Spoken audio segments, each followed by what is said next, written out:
Hey guys! This is Miss Ja at samahan niyo na naman ako sa panibagong vlog. Dahil stress na ako sa lesson plan, naisipan ko munang gumala at umuwi sa aking pahinga. Char. Wow! Alam niyo ba yung feeling na kapag hindi ka nakakagala, parang may kulang? Parang feeling ko napapabayaan ko na yung sarili ko. Ganun, char.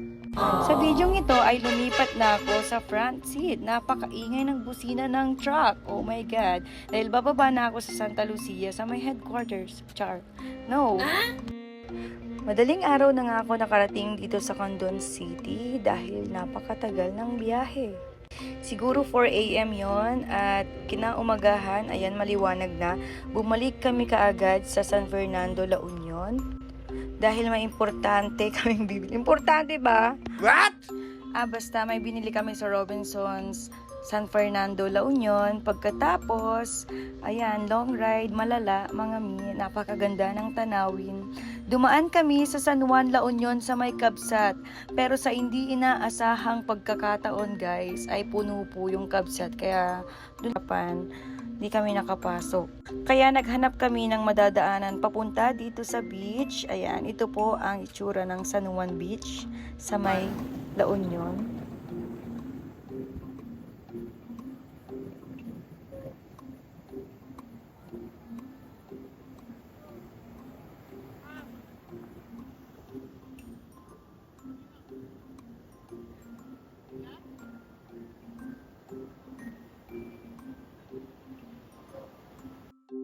Mabilis nga lang kami doon para makita ang itsura ng San Juan Beach, La Union. Dahil ilang beses ko nang nadadaanan yun, hindi pa rin ako nakakapunta. Ayan nga, dito ay pauwi na kami sa Ilocos Sur. Makikita natin ang hindi pa rin tapos na pinapagandang arko ng Ilocos Sur. Sabi ko nga ay pagpasok pa lang ng Ilocos Sur ay ang pangit ng kalsada. Kaya ayan, pinapagawa ko na. Char. Sa video naman na ito ay napansin kong hindi pala pogi yung helmet ko. Sabi ko nga ay may pambili naman ako ng poging helmet, pero marami pang mas importante, 'di ba? O 'di ba, sa video naman na ito ay parang nasa San Juan, La Union uli kami, pero wala kami sa San Juan, La Union mga mi. Nasa Condon lang kami, sa beach lang 'yan ng Patpata, Barangay Patpata, Condon City.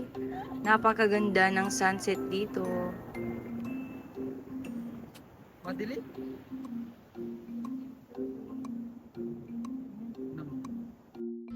Kinabukasan nga ay pinuntahan na namin itong isa sa mga target kong puntahan dito sa may Santiago, Ilocos Sur, ang Linadit. Hindi ko alam, basta yan. Napakasarap niyan mga mi. At sabi nila ay 3 to 4 person yan, pero dalawa lang kaming kumain kaya hindi namin naubos. Kaya long ride na naman tayo. Tara at pupunta tayo sa Vegan. Hapon na kami nagpunta ng Vegan kaya ginabi na naman kami. Ito yung isa sa napakagandang bridge dito sa Ilocos Sur sa may Bantay. At ayun nga, wala talaga kaming planong magpunta sa Vegan dahil nagpunta na kami dito noong September. Pero dahil nga gusto namin ng long ride malala, yun, naisipan lang namin. Pero 1 hour lang naman ito mula sa Condon City, kaya mabilis lang yung biyahe namin. 1 hour nga ba? Hindi mo sure, baka biyaheng langit yan mga mi. 7 PM nga nakarating kami dito sa may dancing fountain ng Ilocos Sur. Pero 7:30 ito nag-i-start at tumatagal ito ng 30 minutes kaya 8 PM ay tapos na ito.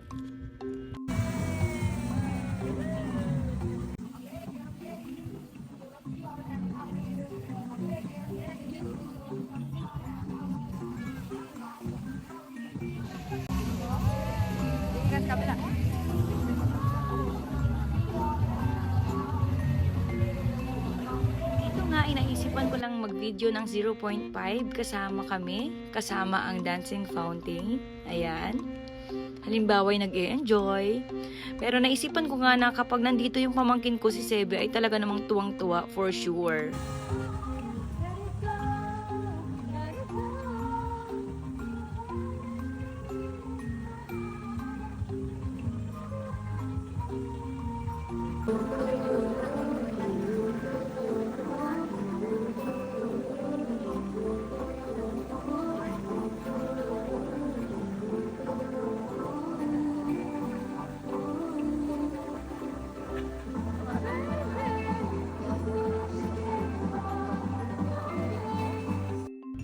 Pagkatapos nga namin ay rekta kami sa Kali Crisologo para magkape. Pero hindi na kami nakapag-video, kaya naman hanggang dito na lamang. Thank you for watching!